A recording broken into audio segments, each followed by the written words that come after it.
From no more contracts, to new modes, to leaderboards, and so much more, NBA 2K23 My Team looks insane. So yes, 2K just released the blog for My Team for 2K23. And in this video, we're gonna go over everything that's new, as it actually looks crazy. Because yeah, I gave you guys a little bit of a teaser, but there's so much more in this video, trust me. So first things first, the one that's probably gonna make people the most happy is the fact that yes, contracts are gone. So we know that in 2K in the past, contracts have been so annoying because the whole question is like, why do they have to be there? Why do we have to spend a contract to actually play the game? Well, now we don't. It's great news. Now, 2K also say in the blog that this means in solo player challenges, if you think you're gonna lose or if you think you're not gonna complete the challenge, there's just gonna easily be a restart mode. And the reason they didn't have this in the past was because then it would have to use up contracts, but because there's no contracts, guess what? There's a restart mode. It's gonna be huge. Now, also one of my other favorite things, this one's also huge, is when you're doing a challenge in My Team, you might be doing quite a lot at the same time, and you might have forgotten how many points you actually need with that player. Well, now in the pause menu of My Team in 2K23, your agendas are gonna be there. So you can track exactly what you need just in the pause menu of the game that you're playing. I've had it happen so many times where I've forgotten, so I'm so glad they're doing this one. And another big one that we're all gonna like is the fact that you can finally save your defensive settings. When you head over to the coaching tab in My Team on 2K23, you can just do your defensive settings, and then they're going to save for every single game you play. It's going to save so much time. I love it. Now, should we talk a little bit more about the modes? I think we should. So this is probably the thing I'm most excited for in 2K23, but it's the fact that we have Triple Threat Online co-op. Finally,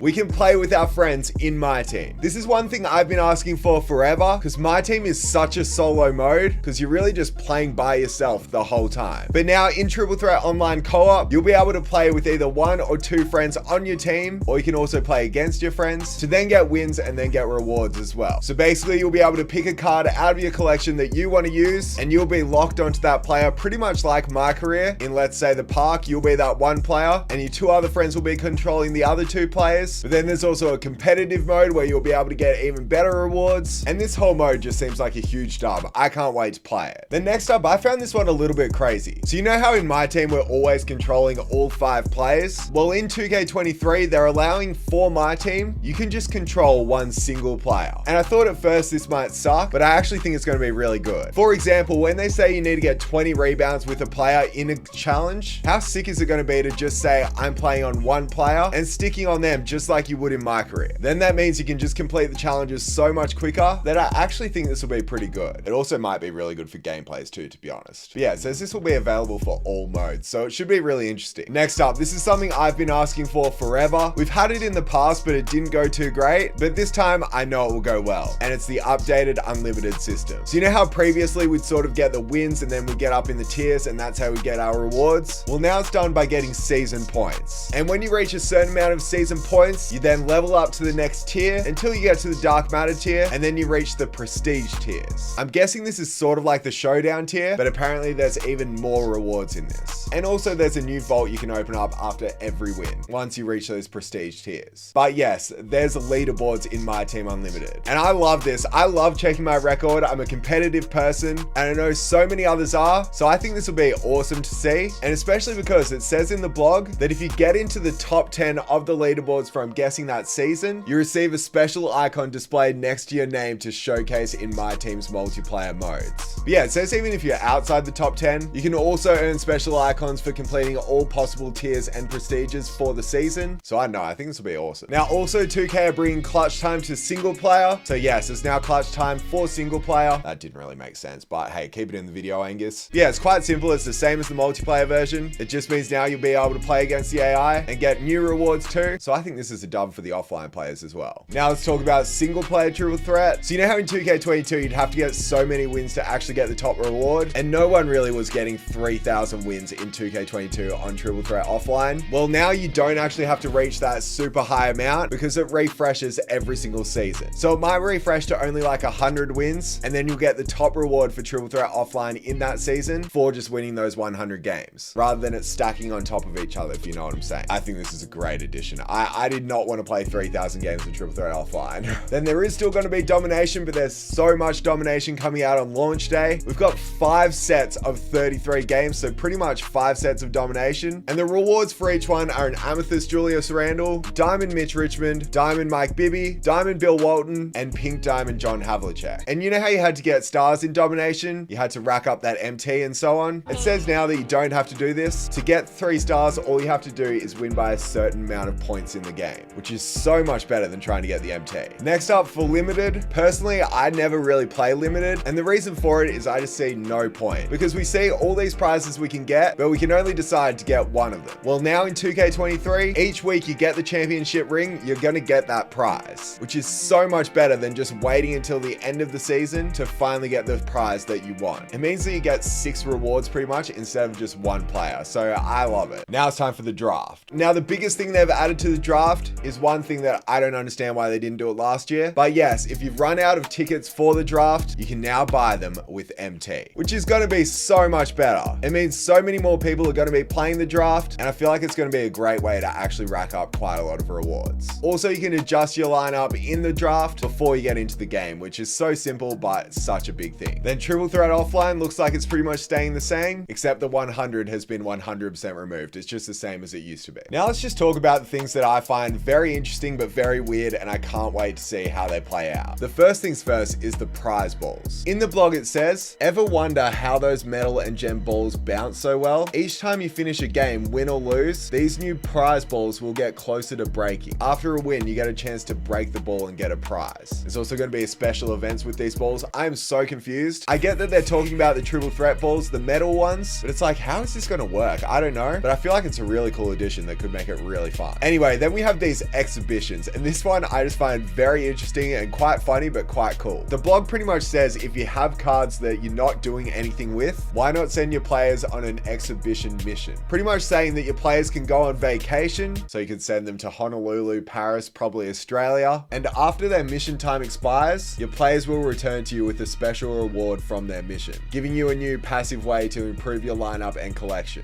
I think this could be cool, but I'm hoping the reward is actually good rather than it being like the MT bonus we got from grading in 2K22. I'm excited to see how it plays out. I just find it kind of funny that we're sending them on vacation. Speaking of grading though, it is still back in 2K23, and first of all, I think the grading card looks so much better, but the biggest change is the fact that yes, you can grade reward cards. Personally, I wasn't really into grading, but I hope it's good this year as it is a cool system. Now, are we ready to talk about rewards? 2K have already come out and told us who the level 40 reward is, and it's a good one. Because yes, the level 40 reward for season 1 is going to be Pink Diamond Scottie Pippen. Now, I think this is a great reward. Scottie Pippen's always good in 2K, and he's going to be a beast just to start out the season. Now, also there's going to be these players called takeover players, which are released weekly into the game and are put into every single mode. So they're on the clutch time wheel, the vault, and everything you can think of. Now, the first player is Takeover Diamond Lamar Odom, and I think this is a great thing too, because it means you don't have to focus on a single mode, and you can still get one of the best cards for that week. You can also get some rewards from playing the W, and there's also over 75 collector level rewards, and they're also saying there's going to be more of an emphasis to collecting all card types with exclusive rewards for adding jerseys, courts, and more cards to your collection. Now, another thing I found really interesting is, you know how we have the base My Team players? Well, for 2K23, they're doing something a bit different, because it says, for the first time ever in My Team, all current NBA players will launch as rewards in the new token market. So they'll be in option packs, and you can just pick who you want. I find this very weird. I don't know how it's going to work, because couldn't I just get like LeBron for the same amount as I could get Austin Reeves or something? I don't know.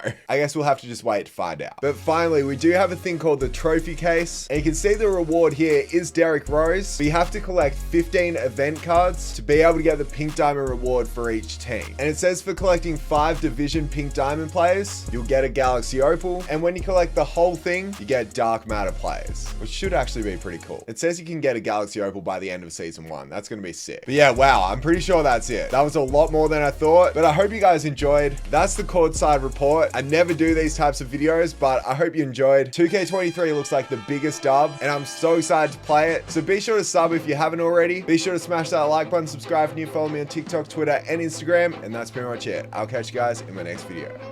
Bye.